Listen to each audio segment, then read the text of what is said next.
مسیح میں آپ سب کو سلام۔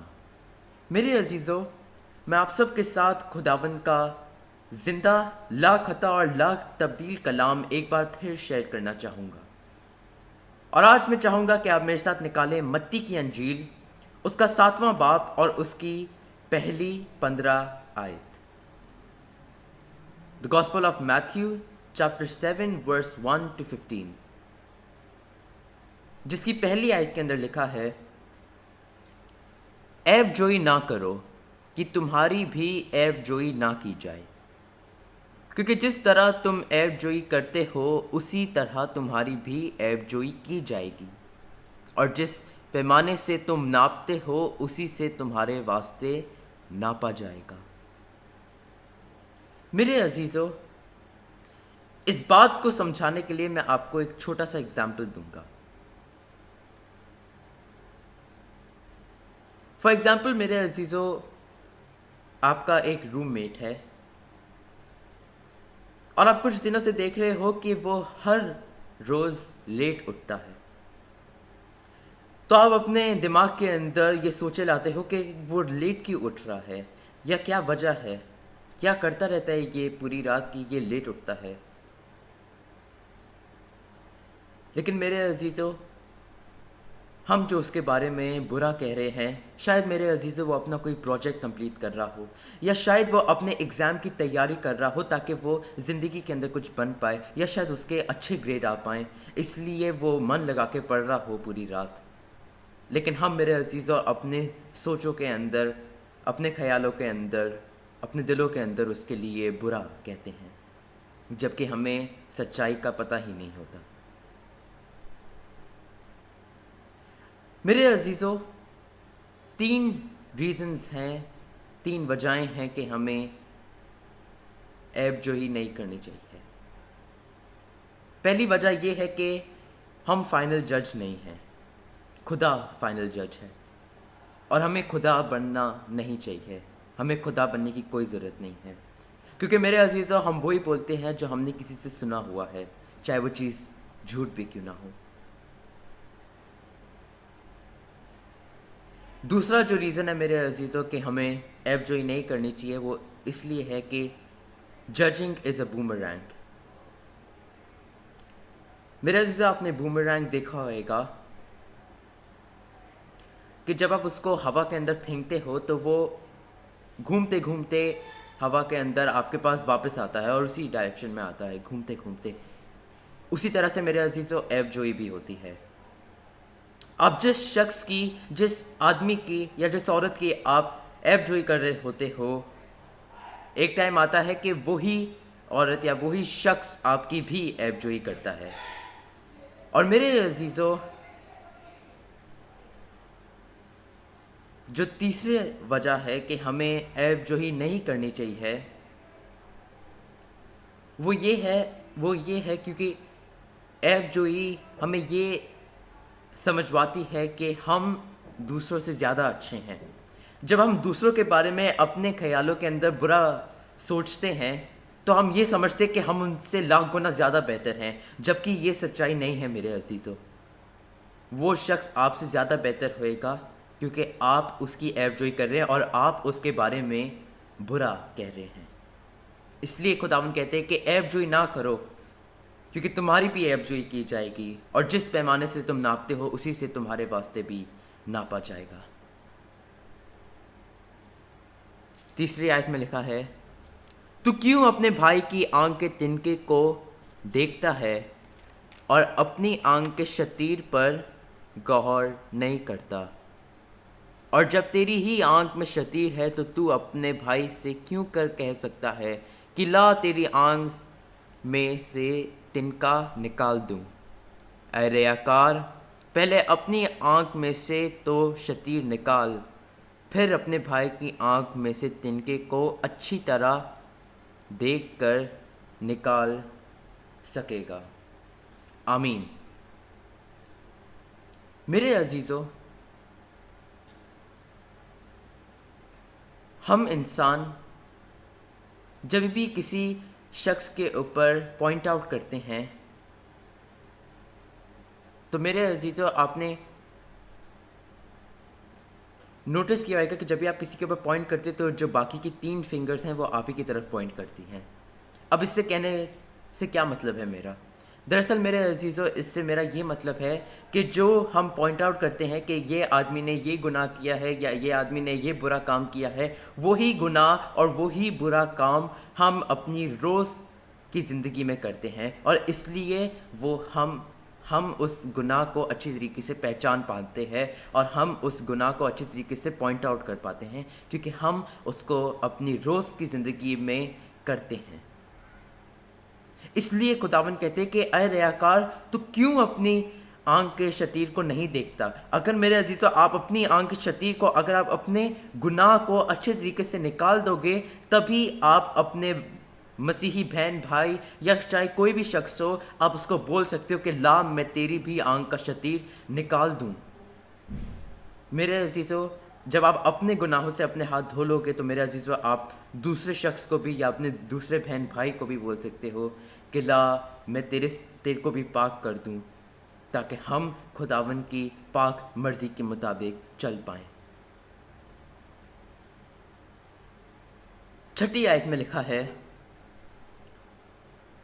پاک چیز کتوں کو نہ دو اور اپنے موتی سوروں کے آگے نہ ڈالو، ایسا نہ ہو کہ وہ انہیں پاؤں کے نیچے روندے اور پلٹ کر تمہیں پھاڑیں.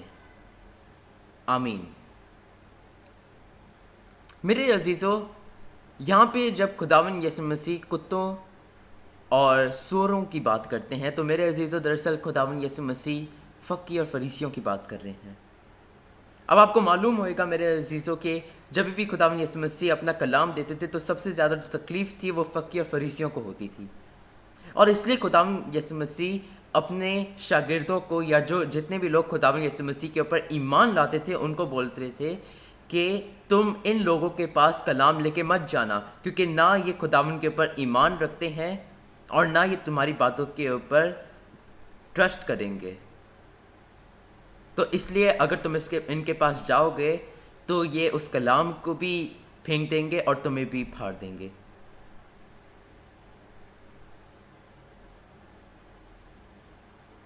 7ویں آیت میں لکھا ہے،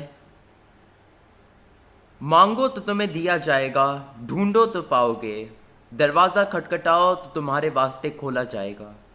کیونکہ جو کوئی مانگتا ہے اسے ملتا ہے، اور جو ڈھونڈتا ہے وہ پاتا ہے، اور جو کھٹکھٹاتا ہے اس کے واسطے کھولا جائے گا. میرے عزیزو یہاں پہ خداوند یسوع مسیح ہمیں بول نہیں رہے ہیں کہ مانگو گے تو تمہیں ملے گا، ڈھونڈو گے تو تم پاؤ گے، دروازہ کھٹکھٹاؤ گے تو تمہارے واسطے کھولا جائے گا. دراصل میرے عزیزو یہاں پہ خداوند یسوع مسیح آپ کو حکم دے رہے ہیں کہ مانگو خداوند سے، مانگو میرے باپ سے تو تمہیں ملے گا. دراصل میرے عزیزو ہم انسان یہ سوچتے ہیں کہ ہم گناہ گار ہیں اور خداوند سے مانگنے کے لیے ہمیں پاک ہونا پڑے گا، ہمیں اپنی گناہوں کی معافی مانگنے پڑے گی، پھر ہی خداوند ہماری دعا سنیں گے. ایسا نہیں ہے میرے عزیزو، یہ آپ بالکل غلط سوچتے ہیں. دراصل میرے عزیزو خدا نے دنیا سے ایسی محبت رکھی کہ اپنا اکلوتا بیٹا بخش دیا تاکہ جو کوئی اس پر ایمان لائے ہلاک نہ ہو بلکہ ہمیشہ کی زندگی پائے. یوحنا اس کا 3 باب اس کی 16ویں آیت. اور میرے عزیزو خداوند یسوع مسیح بھی اس دنیا میں گناہ گاروں کے لیے ہی آئے تھے. سو میرے عزیزو اگر آپ خداوند سے ایک بار سچے دل سے میرے عزیزو کچھ بھی مانگو گے تو میرے عزیزو خداوند آپ کو ضرور دیں گے. اور میرے عزیزو کبھی اپنا ایمان مت کھونا خداوند میں، کیونکہ وہ خداوند کو ناراض کرے گی، اور اس سے یہ ظاہر ہوگا کہ آپ خداوند پر ایمان نہیں رکھتے اور آپ کو خداوند کی باتوں کے اوپر، خداوند یسوع مسیح کی باتوں کے اوپر بھروسہ نہیں ہے. 9ویں آیت میں لکھا ہے، تم میں ایسا کون سا آدمی ہے کہ اگر اس کا بیٹا اس سے روٹی مانگے تو وہ اسے پتھر دے، یا اگر اس کا بیٹا مچھلی مانگے تو اسے سانپ دے؟ پس